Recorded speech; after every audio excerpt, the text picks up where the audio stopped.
बिस्मिल्लाहिर्रहमानिर्रहीम। अस्सलाम वालेकुम। क्या हाल है जनाब? ठीक ठाक हो सारे?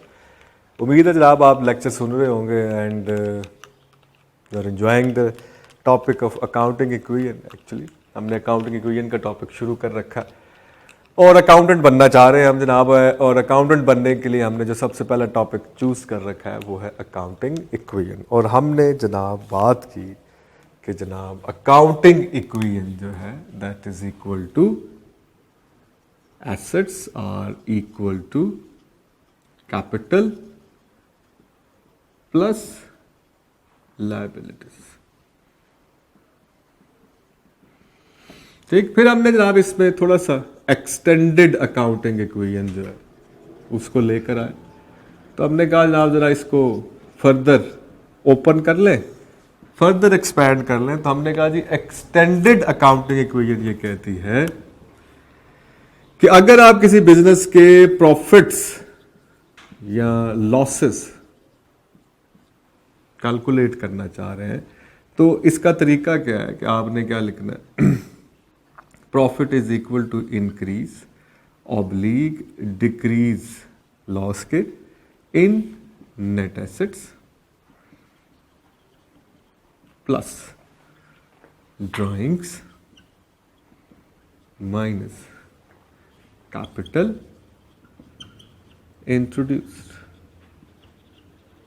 याद आ गई बात? पिछले लेक्चर में हमने बात की और मैं पिछले लेक्चर में आपको ये बता रहा था, अगर आप समझ लिया हो, कि नेट एसेट्स मींस हमने कहा total assets minus total liabilities, जिसको हमने कहा जनाब it is equal to the capital actually. So capital में इंक्रीज या डिक्रीज जो है ये किस चीज को शो करता है, प्रॉफिट या लॉस को। अगर मैं ये दो चीज़ें ख़त्म कर दूं कि ऑनर ने कुछ नहीं बिजनेस में से निकाला, कुछ फर्दर इंट्रोड्यूस नहीं कराया, और मैं इन दो चीज़ों को कहूँ ये कांस्टेंट है, there is no change in this, तो इसका मतलब क्या है कि बिजनेस का प्रॉफिट किसके बराबर है, इंक्रीज इन नेट एसेट के या इंक्रीज इन कैपिटल के। लॉस किसके बराबर है, डिक्रीज इन कैपिटल या डिक्रीज इन नेट एसेट। ठीक हो गया। और अगर वो कोई ड्राइंग्स या कैपिटल इंट्रोड्यूस कराता है तो ड्राइंग्स एक्चुअली वो प्रॉफिट में से ही निकाल रहा है, तो वो हम इसमें ऐड कर देते हैं। So profit is equal to increase in net assets plus drawings. और अगर उसने कुछ इंट्रोड्यूस कराया तो उसका कैपिटल उससे बड़ा होगा, उससे आप माइनस कर दें तो हमारे पास क्या आ जाता है, profit. So this is an equation.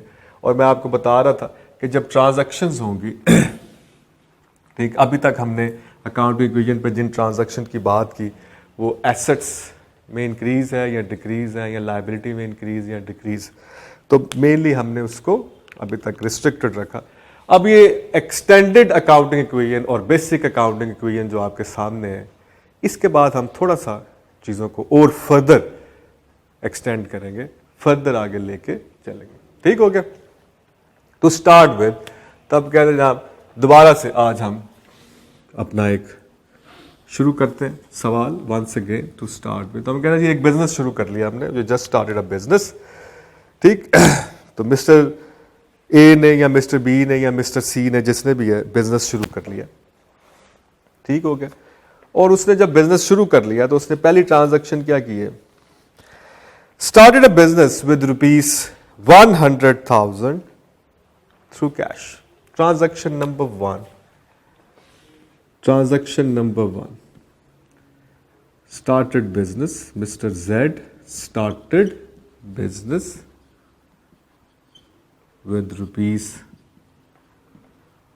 ₹100,000 in cash। नहीं जी, कैश में बिजनेस शुरू कर लो। Mr. Z started a business with ₹100,000 in cash। अब यहां पर हम अपने लिख लेते हैं जनाब अकाउंटिंग इक्वेशन, और अकाउंटिंग इक्वेशन है assets are equal to capital plus liabilities.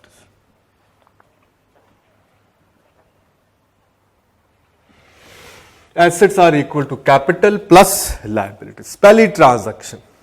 ठीक, बिजनेस के पास कौन सा इकोनॉमिक रिसोर्स आ गया, तो हम कह रहे हैं बिजनेस के पास has a cash, the business has a cash.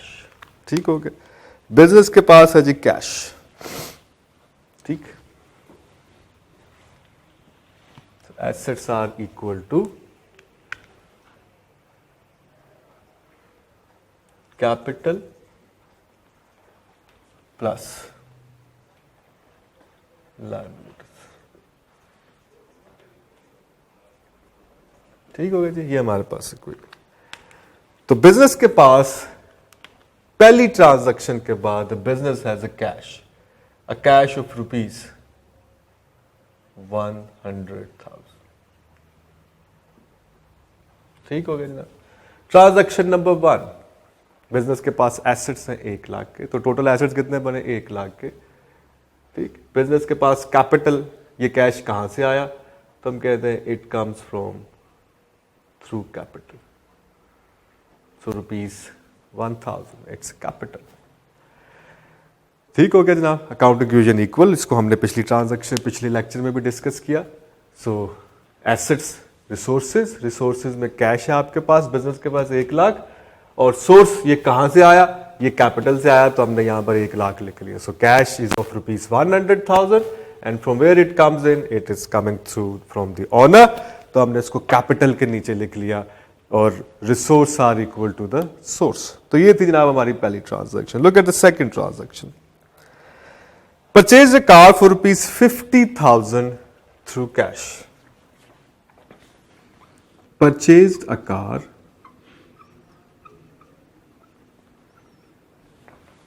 Rupees 50,000 through cash.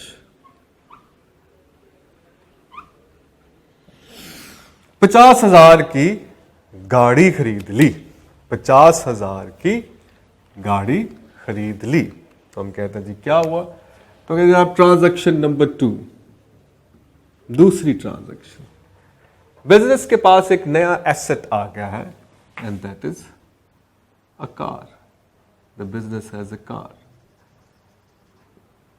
ठीक, कितने की कार है, रुपीज 50,000। 50,000 की गाड़ी आ गई, business has a car of 50,000। कहां से आई, by using the cash, cash use कर लिया हमने। इसका मतलब है जब आपने कैश यूज कर लिया 50,000 का, तो आपके पास बाकी कैश कितना रह गया, तो हम कहते हैं minus 50,000, so we are left with 50,000। So you are left with cash rupees 50,000 plus 50,000 की कार है आपके पास। टोटल एसेट्स कितने हैं आपके पास, 1 लाख के। ठीक, और लेफ्ट हैंड साइड इक्वेशन में चेंज ये आया है कि आपका एक एसेट डिक्रीज कर गया और दूसरा एसेट बढ़ गया। ठीक, बिकॉज आपने क्या किया है, आपने ये कैश इस्तेमाल करते हुए एक नया एसेट कार जो है वो ले ली है, तो एक एसेट में डिक्रीज है तो दूसरे एसेट में इंक्रीज आ गया, लेकिन टोटल एसेट आपके कितने हैं, 50,000 जमा 50,000 1 लाख, और आपके पास कैपिटल इधर कोई चेंज नहीं है। तो ये दो एसेट्स जो हैं 50,000 की गाड़ी और 50,000 कैश किसने दिया आपको, it's given by the owner. तो सेकंड ट्रांजैक्शन की वजह से चेंज अगर आया तो वो सिर्फ left hand side of the equation पे है। Let's put third equation, purchase office equipment for rupees 5,000। Purchased office equipment, purchased office equipment rupees 5,000 through cash,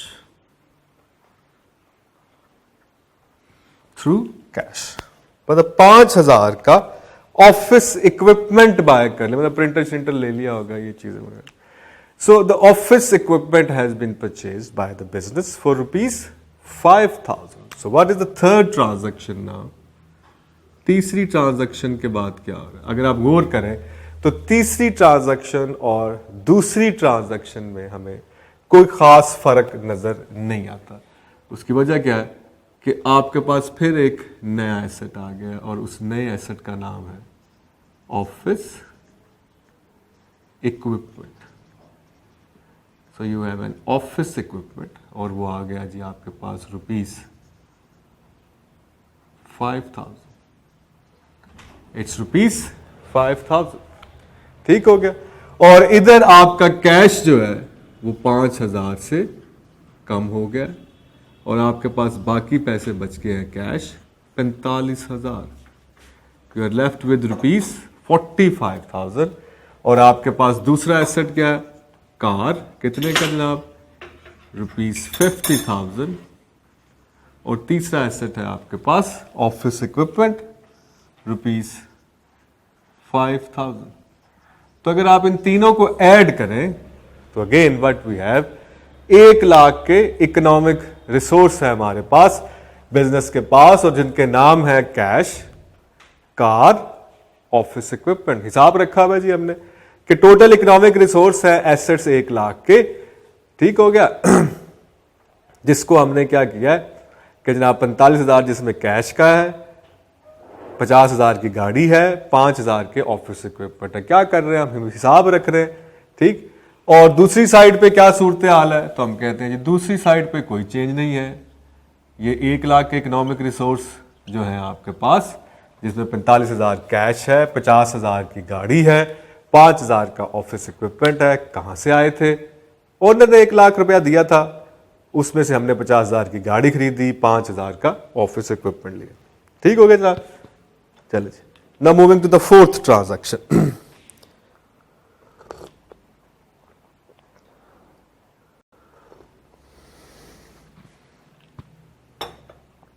ले जनाब, क्या आ गया जी? परचेज ऑफिस फर्नीचर,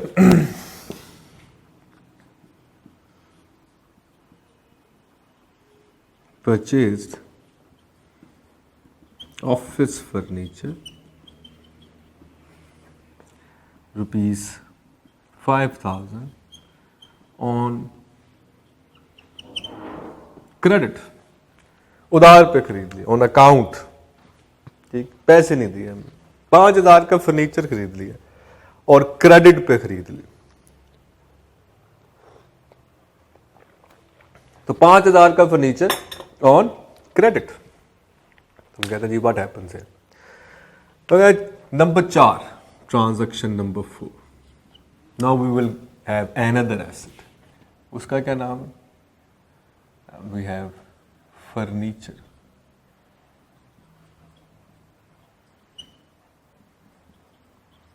फर्नीचर कितने का है जनाब? फर्नीचर 5,000। ठीक हो गया।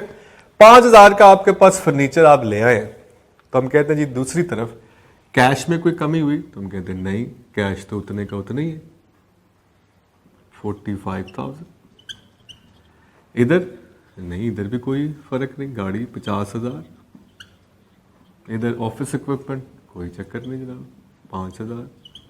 और ये हमारे पास नया एसेट आ गया 5,000। अब जब हम एसेट को टोटल करते हैं तो ये हमारे पास कितने बन जाते हैं? 1,05,000। The total of all these economic resources is 105। अब हम जब इक्वेशन की इस साइड पे आते हैं तो पता चलता है जी हमारे पास कैपिटल कितना है, ओनर ने कितने पैसे दिए थे। ओनर ने जो हमें रिसोर्सेज दिए थे वो तो 1,00,000 थे। तो इधर टोटल 1,05,000 आ रहा है। नहीं, 5,000 कहां से आ गया? ओनर ने तो नहीं दिया। तो फिर तुम कहते हैं जनाब ये आप उधार पे फर्नीचर खरीदा, अब आपने वो पैसे वापस करने हैं, तो बिजनेस की एक लायबिलिटी आ गई है जिसका नाम है पेबल्स। पेबल्स मीन आपने पैसे देने, लायबिलिटी का नाम क्या है जी? पेबल्स। और कितने की लायबिलिटी है? तो हम कहते हैं जनाब ये ₹5,000 देने हैं आपने, चूंकि आपने फर्नीचर खरीदा है 5,000 का और आपने उसके पैसे नहीं दिए। सो अगर आपने उसके पैसे नहीं दिए हैं तो ये बिजनेस की लायबिलिटीज में आ गया, और पेबल्स इसका नाम हमने रख दिया, एंड दैट इज ₹5,000। अब आप टोटल करें तो इधर भी 1,05,000 आ गया, और इन दोनों को भी टोटल किया तो 1,05,000। सो वंस अगेन हमारी equation prove, that's it, assets are equal to capital plus liabilities. ठीक, हमने फर्नीचर उधार पे खरीदा, उससे पहले आप देखें गाड़ी और कार, यानी कि और ऑफिस इक्विपमेंट हमने कैश पे खरीदा। तो जब हमने कैश पे खरीदा तो हमने देखा कि इफेक्ट क्या आया कि एक एसेट डिक्रीज हुआ, दूसरा एसेट बढ़ गया। अब हमने क्रेडिट पे जब खरीदा तो एसेट बढ़ा। अब चूंकि कोई दूसरा एसेट डिक्रीज नहीं हुआ कैश, तो इसका मतलब है फिर लायबिलिटी बढ़ गई। फर्नीचर आपने उधार पे खरीदा। Now look at the next transaction.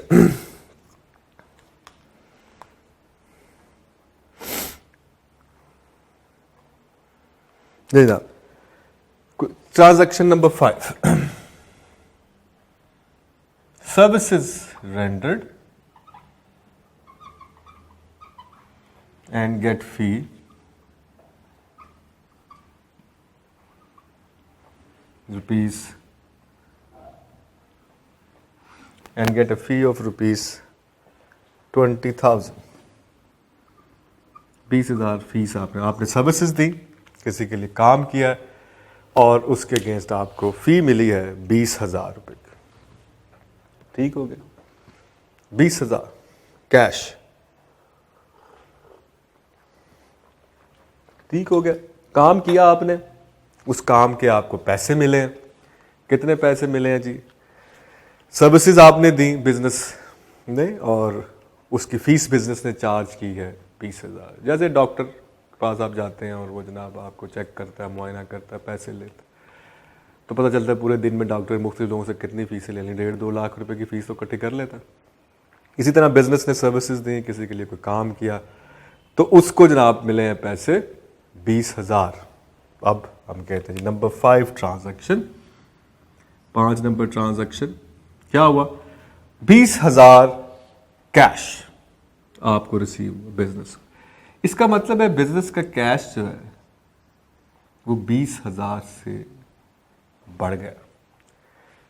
Cash has been increased by 20,000। ठीक, अब हम कहते हैं जनाब बिजनेस के पास कैश कितना है? इट्स 65,000। कैश है बिजनेस के पास 65,000, कार वही 50,000 की, ऑफिस इक्विपमेंट 5,000, फर्नीचर 5,000। ठीक हो गया जनाब। ऑफिस 65,000, 50,000, 5,000, 5,000। तो हम कहते हैं कितने हो गए जनाब? तो हम कहते हैं जनाब ये हमारे पास आ गया टोटल 1,25,000। हमारे पास इकोनॉमिक रिसोर्सेज आ गए 1,25,000 के। We have 125,000। तो हम कहते हैं यार इधर क्या सूरत हाल है, कैपिटल कितना? 1,00,000। हम कहते हैं यार यहां पर लाइबिलिटीज कितनी है? 5,000 की। तो हम कहते हैं यार ये हमारे पास जो है 1,00,000 का कैपिटल और 5 ही, तो इसका टोटल तो आ रहा है 1,05,000। इधर टोटल कर रहे हैं एसेट्स का, तो वो तो आ रहा है 1,25,000। From where this 20,000 comes in? इसका सोर्स क्या है? What is the source of that 20,000? ये 20,000 कहां से आया? ओनर ने दिया? नहीं यार, ओनर ने तो नहीं दिया। किसी से पकड़े हैं? लाइबिलिटीज हैं? नहीं यार, वो भी नहीं है। तो फिर ये क्या है? तो ये बिजनेस ने अर्न किए हैं। जब बिजनेस ने अर्न किए हैं तो उसके एसेट्स में इंक्रीज आ गया, और एसेट्स में जब इंक्रीज आया तो हमने कहा जनाब इट इज एट्रीब्यूटेबल, या किसको देना है आपने? ये एक्चुअली कैपिटल का इंक्रीज है, बिजनेस का प्रॉफिट है, इनकम है ये, और इनकम हम ओनर के कैपिटल में ऐड कर देते हैं। तो इसका मतलब ये हुआ कि अब अगर मैं इनकम ऐड कर दूं इसमें, तो मेरे पास कैपिटल आ गया 1,20,000। So it's a profit. Incomes आपने इसके अंदर ऐड कर देनी है कैपिटल के अंदर। एक्सपेंसेस आप अकाउंटिंग क्विजन में इसमें से माइनस करते जाएंगे। ठीक, तो उधर रिसोर्सेज अभी हम आते हैं तो आपको पता चल जाए। So income profit, so it is 1,20,000। और लाइबिलिटीज कितनी? तो वो उतनी ही है जनाब, 5,000। अब आप टोटल करें तो ये कितना बन गया? 1,25,000। इसका मतलब assets are equal to capital plus liability. अब कैपिटल में पहला चेंज क्या आया, तो हमने कहा जी ये प्रॉफिट से बढ़ गया। अगर आपको याद हो तो कल मैं आपको बता रहा था कि अगर आप इस इक्वेशन को रीअरेंज कर लें तो इंक्रीज और डिक्रीज इन नेट एसेट किसके बराबर हो जाएगा, इज इक्वल टू प्रॉफिट या loss minus drawing plus capital introduced. तो इसी इक्वेशन को मैं इस पर फिट कर रहा हूं, एक्सटेंडेड अकाउंटिंग इक्वेशन को ही मैं कैपिटल। आप देखें आपको प्रॉफिट हुआ तो प्रॉफिट से कैपिटल नेट एसेट्स क्या हो जाते हैं, बढ़ जाते हैं। तो कैपिटल बढ़ गया तो वो इंक्रीज इट, यहां पर कैश बढ़ गया, यहां पर कैपिटल बढ़ गया, attributable to the owner. Number 6 transaction.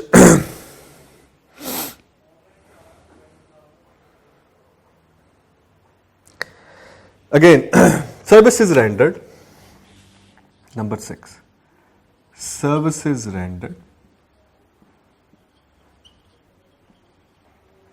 for rupees 10,000, but amount will received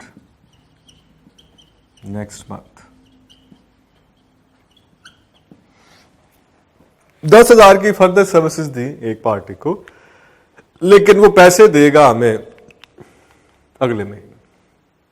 services आपने दे दी, यानी कि आपने अर्न कर ली है, आपने services they the.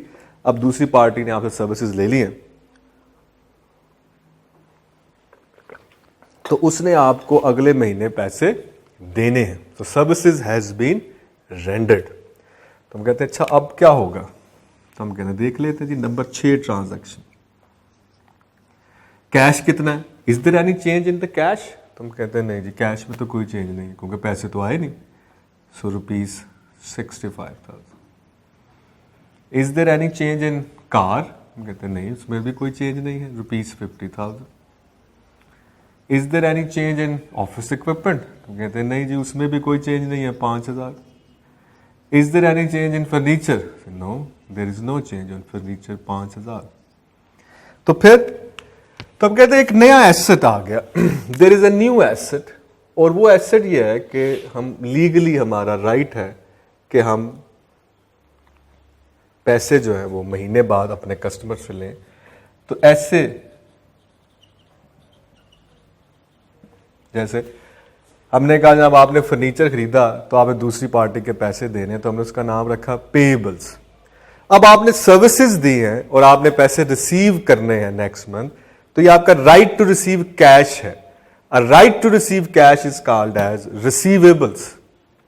It's receivable. आपने इसको क्या कहना है, नया नाम, एक नया ही चीज, it's receivables. What is called eight receivables. Receive करने हैं जिन आपके वो पैसे हैं जिसके अगेंस्ट हमने गुड्स या सर्विसेज दे चुके हैं और हमने ये पैसे आने वाले टाइम में रिसीव करने हैं। So we called it receivables. क्या कहेंगे हम इसको, रिसीवेबल्स।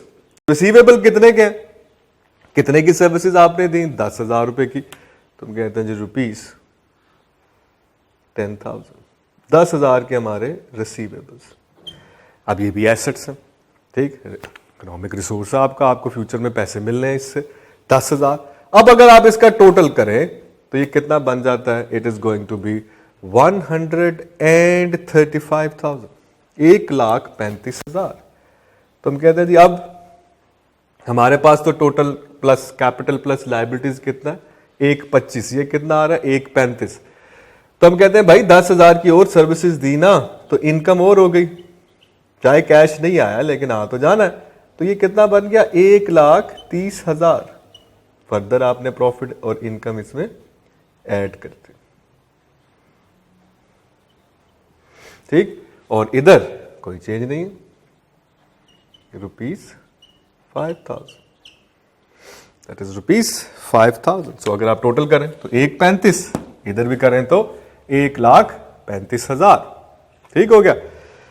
अब जनाब नेक्स्ट ट्रांजैक्शन छठी, so it's going to be 7th transaction, sorry 7th transaction है जनाब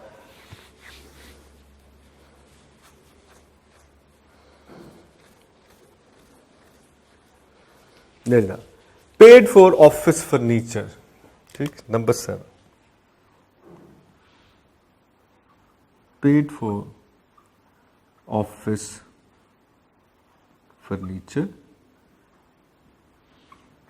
परचेज्ड प्रीवियसली।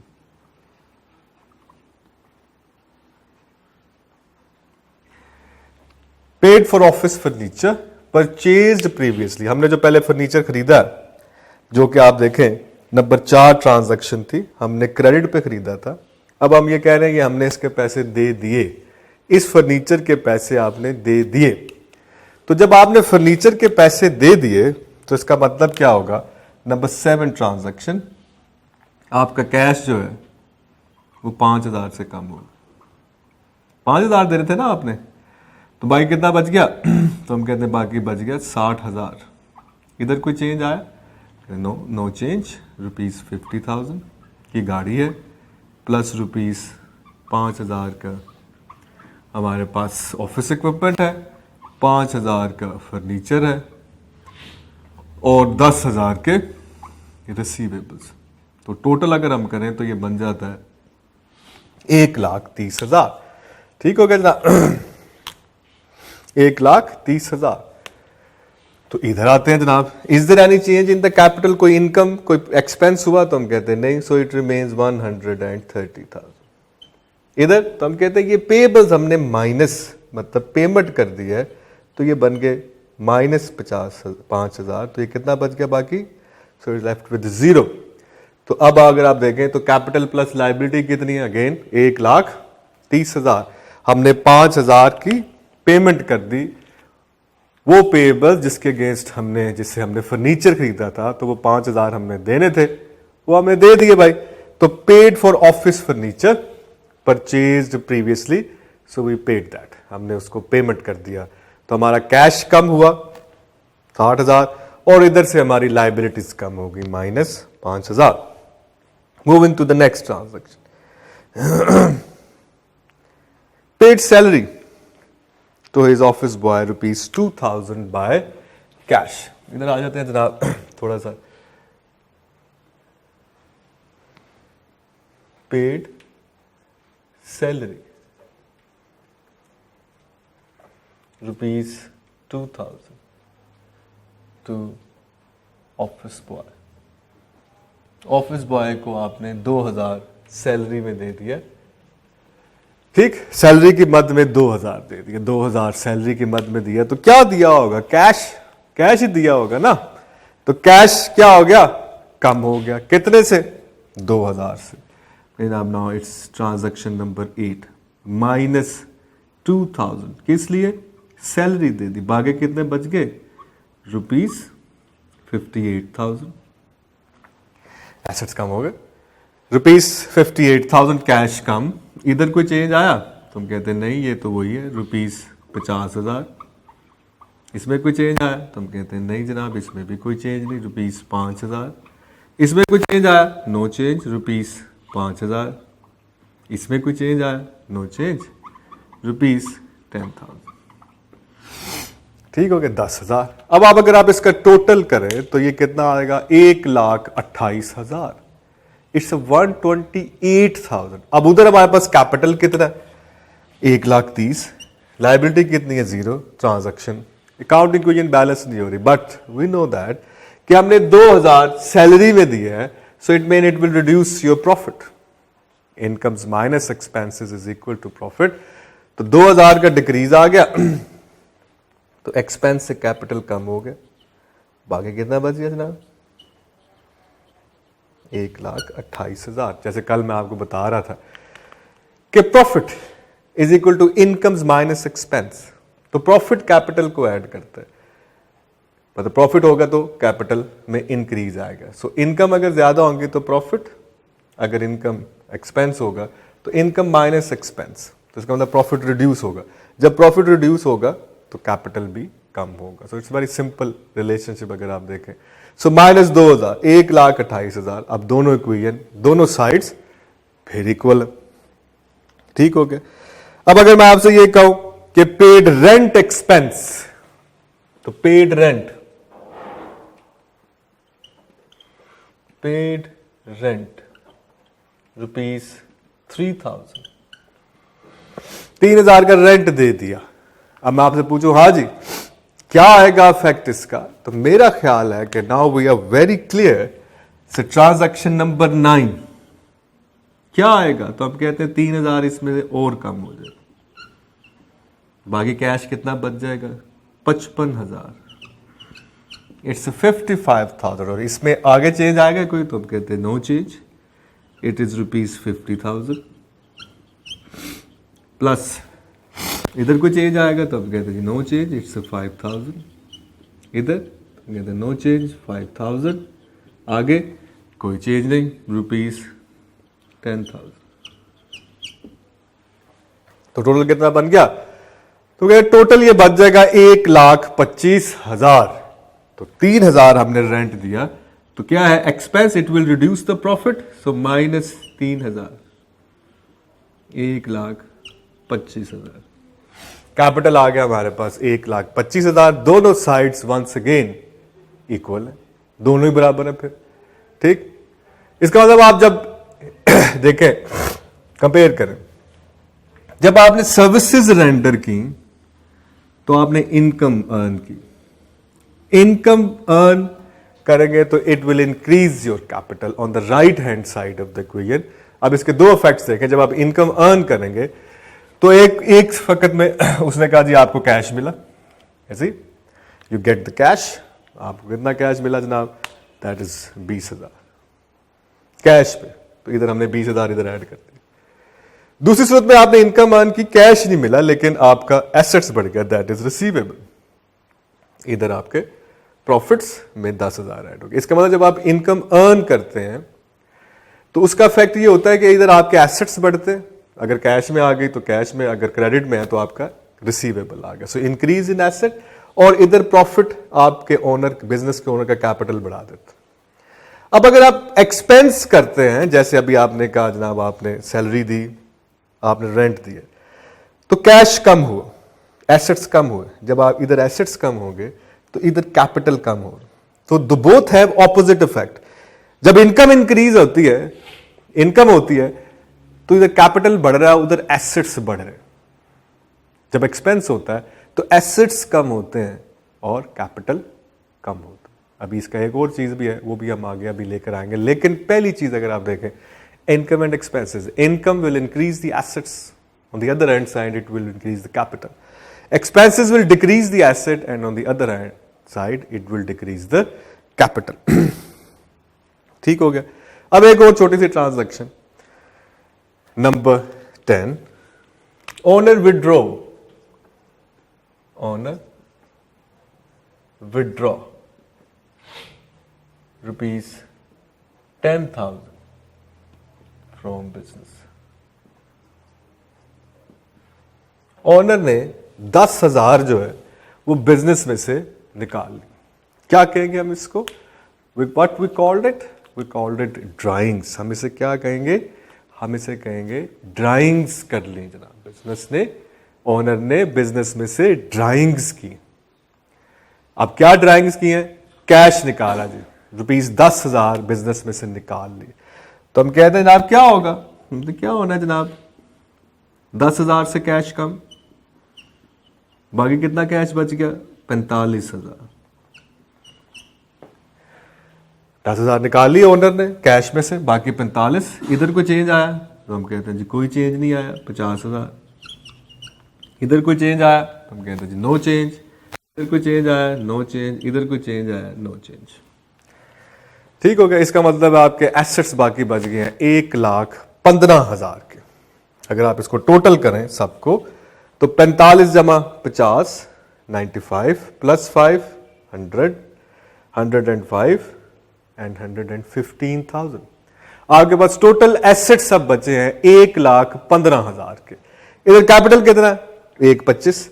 तो हम कहते हैं भाई इन्होंने ड्राइंग्स कर ली हैं, इन्होंने अपना कैपिटल जो था, जो बिजनेस ने इनको कमा के दिया था और बिजनेस ने जो खर्चे किए थे, उसके बाद जो इनका कैपिटल बचता है वो 1,25 है, उसमें से इन्होंने 10,000 निकाले हैं। तो अब इनका बाकी कैपिटल क्या है, 1,15,000।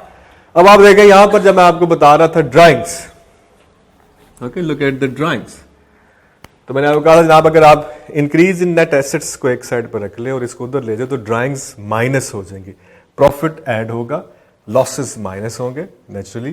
जैसे आप एक्सपेंस को लॉस कंसीडर करें तो लॉस माइनस, इनकम को प्रॉफिट कंसीडर करें ऐड, ड्राइंग्स उधर जाके क्या हो जाएंगी minus, so we are deducting it here -10,000, सो 1,15,000 आपके पास आ गया कैपिटल, और इधर एसेट्स को आप टोटल करें तो ये भी 1,15,000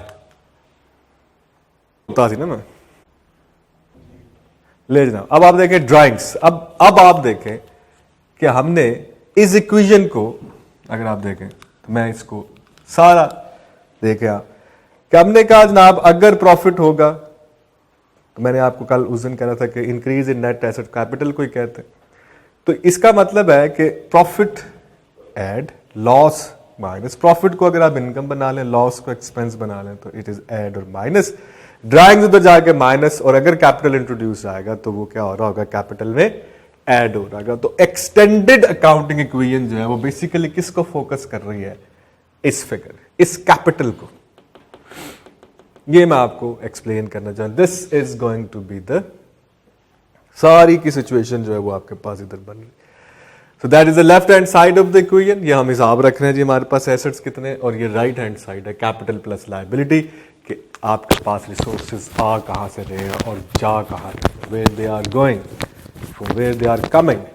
ठीक, तब आप देखें रिसोर्सेज आपके पास कहां से आए, फर्स्ट ऑफ ऑल आपके पास कैपिटल से आए, कैपिटल से आने के बाद आपने इनकम से अर्न की, ठीक, आपने सर्विसेज रेंडर की, फिर आपने 30,000 और कमाए, 10,000 और कमाए, टोटल बिजनेस ने 30,000 कमाया, वी कैन से दैट 20,000 की एक सर्विसेज, 10,000 की एक सर्विसेज। इनको कमाने के लिए बिजनेस ने 2,000 की सैलरी दी है ऑफिस बॉय को, 3,000 की सर्विसेज दी है, रेंट दिया है, टोटल 5,000 का कैश आपने रिसोर्स कंज्यूम किया है टू अर्न दिस 30,000 रुपीज। ठीक, तो हम कहते हैं जी आपके पास कितना आ गया, तो हम कहते हैं 25,000। ठीक, अब अगर मैं आपसे ये कहूं, ठीक, कि बिजनेस जो है, अब मैं इस इक्वेशन को अकाउंटिंग इक्वेशन तो हो गया ना कि एसेट्स हमारे पास टोटल 1,15,000 के और कैपिटल भी 1,15,000 के। अब अगर आपसे ये कहूं कितना प्रॉफिट अर्न किया बिजनेस ने, तो अब ये भी हो सकता है जैसे अकाउंटिंग इक्वेशन। जब आपने बिजनेस शुरू किया तो आपके एसेट्स कितने थे, कैपिटल 1,00,000, जब खत्म हुआ तो कितने, 1,15,000, 1,15,000। So increase in net assets कितना है, तो हम कहते हैं इट्स 15,000, 15,000। कैसे निकाला मैंने, ओपनिंग और closing net, closing net assets कितने, 1,15,000, ओपनिंग कितने थे, 1,00,000, तो मेरे पास total increase in net asset कितना है, 15,000। डन। ड्राइंग्स कितनी की जी इसने, 10,000 की प्लस ड्राइंग्स। कैपिटल इंट्रोड्यूस कितना, 0। So what is the profit, business का प्रॉफिट है 25,000, दिस इज 25,000। हाँ यार ये तो निकला है, प्रॉफिट इज 25,000। कहते हैं यार और कोई तरीका, तो हम कहते हैं हाँ जी और भी हम निकाल सकते हैं। हमें पता जी profit is equal to what, profit is equal to incomes minus expenses. तो ये किधर है, इनकम कितनी, तो हमने देखा इनकम 2 है, एक 20,000 का एक इसने सर्विसेज से कमाया, 10,000 एक सर्विसेज से कमाया, तो हम कहते हैं 30,000 की इनकम माइनस एक्सपेंसेस कितने हैं, 2। एक जनाब इसने ऑफिस बॉय को सैलरी दी और एक रेंट दिया, टोटल है 5,000। बोले जनाब कितना आ गया प्रॉफिट, 25,000। अब अकाउंटिंग इक्वेशन भी यही कह रही है, एक्सटेंडेड अकाउंटिंग इक्वेशन भी यही कह रही है कि बिजनेस से प्रॉफिट कितना कमाया, 25,000। अगर हम सिंपल से निकालें तो तब भी यही है। अब आप देखें तो प्रॉफिट किसका है, ओनर का। अब आप यहां पर देखें 20,000 प्रॉफिट ऐड, 10,000 कैपिटल में ऐड, 2,000 का एक्सपेंस माइनस 3,000 का 25,000। उसमें से उसने ड्राइंग कर ली 10,000, वो ही हमने ऐड बैक कर दी यहाँ पर कि जी 15,000 का इंक्रीज था, इसमें से 10,000 उन्होंने विड्रॉ कर लिया था, तो बिजनेस ने टोटल प्रॉफिट जो अर्न किया है वो 25,000 का किया है। तो वो यहां से साबित हो रहा है profit is equal to income minus expense, 30,000 minus 5,000 is equal to 25,000। So this is how we can calculate the profit as well. ठीक हो गया। अब आप देखें सिंपल से यहां पर मैं एक छोटे से प्रिंसिपल्स अगर बनाना चाहूं मैं और आप, just make a little bit of principle है यहां पे बनाते। तो हमने कहा जनाब चीजें किस तरह हो रही, चीजें इस तरह हो रही।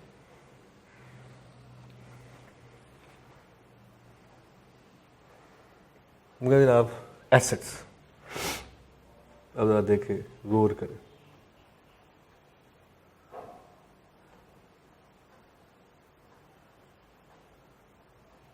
एसेट्स, कहते यार एसेट में इंक्रीज आया, एक इवेंट ये है there is an increase in asset. ठीक, अब मैं कहता हूं यार अगर इंक्रीज आया है तो पॉसिबल दूसरी साइड पे क्या हुआ होगा। मतलब दो इवेंट हो रहे हैं ना, आपने दो चीजों को देखना है। तो हम कहते हैं अगर इंक्रीज हुआ हो तो पहली पॉसिबिलिटी ये है increase in capital. So this is on the right hand side of the equation. यहां तो ये हुआ होगा। अच्छा अगर ये ना हुआ तो फिर increase in liability हुआ होगा on the right hand side. अच्छा फिर अगर ये भी ना हुआ हो तो हम कहते हैं फिर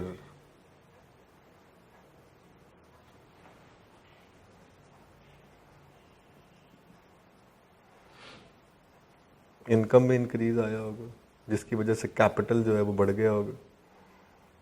ठीक, यहां ये हुआ होगा। एसेट्स में अगर इंक्रीज आएगा तो सबसे पहले राइट हैंड साइड को देखते हैं हम, यहाँ कैपिटल इंक्रीज हुआ है या लाइबिलिटी बढ़ी है, यहाँ कोई इनकम्स हुई हैं, जैसे 20,000 के हमने इनकम्स कमाए। कहते हैं नहीं यार ये तो नहीं हुआ। अच्छा फिर हम कहते हैं फिर अगर ये नहीं हुआ तो फिर there decrease in asset. Left hand side पे अगर एक एसेट इंक्रीज हो रहा है तो फिर दूसरा कोई डिक्रीज हुआ होगा। तो वो हमने देखा कि जब कार इंक्रीज हुई और इधर कोई चेंज नहीं आया तो फिर इधर कैश डिक्रीज हुई। ठीक, तो हम कहते हैं जब इंक्रीज आए तो ये हो सकता है, this is going to be the possibility. ठीक हो गया। एसेट्स में इंक्रीज ये है। कहते हैं अच्छा अब अगर डिक्रीज आए तो फिर एसेट्स में डिक्रीज आ जाए तो फिर क्या होगा। तो फिर हम कहते हैं जनाब पहली पॉसिबिलिटी ये हो सकती है नंबर 1 एसेट्स में decrease, there is a number 1 possibility उधर राइट हैंड साइड।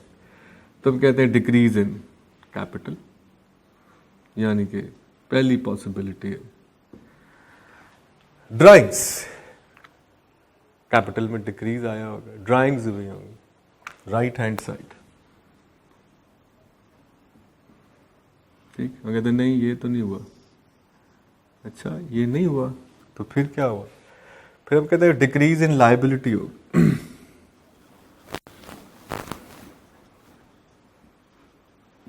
फिर डिक्रीज इन लायबिलिटी हो गया, जैसे हमने ये पेएबल्स पे किए तो इधर कैश में डिक्रीज आया और उधर आपने पेएबल्स पे कर दिए।